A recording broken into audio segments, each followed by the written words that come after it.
یا ایھا الذین آمنو، اے وہ لوگو جو ایمان لائے ہو، لا تأکلوا، نہ تم کھاؤ، اموالکم بینکم، اپنے مال آپس میں، بالباطل، ناحق طریقے سے، الا ان تکون، مگر یہ کہ ہو، تجارتاً عن تراض منکم، تمہاری تجارت باہمی رضامندی سے۔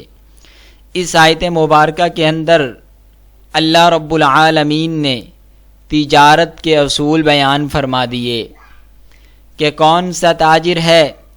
کہ جس کی تجارت کے اندر اللہ رب العالمین برکتوں کا نزول فرما دیتے ہیں، اور کون سا تاجر ہے کہ جس کی تجارت سے اللہ رب العالمین برکتوں کا خاتمہ فرما دیتے ہیں۔ اب وہ تاجر جس کی تجارت میں اللہ تبارک و تعالی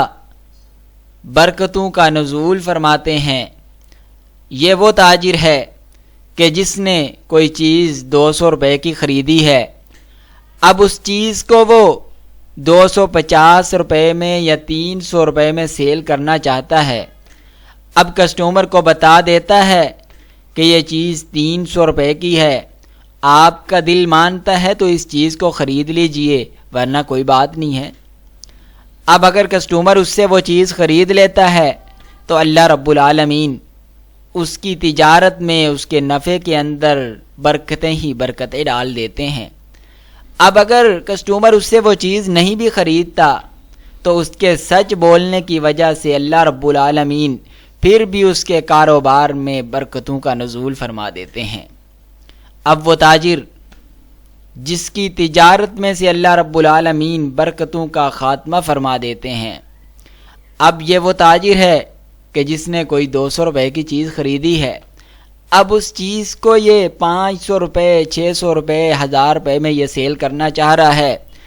اور کسٹمر کے پاس ساتھ میں اللہ رب العالمین کی قسم کھا کر کہتا ہے کہ یہ چیز میں نے 800 روپے میں خریدی ہے یا 500 روپے میں خریدی ہے، جبکہ وہ چیز اس نے 200 روپے میں خریدی ہے۔ اب اگر کسٹمر اس سے وہ چیز خرید لیتا ہے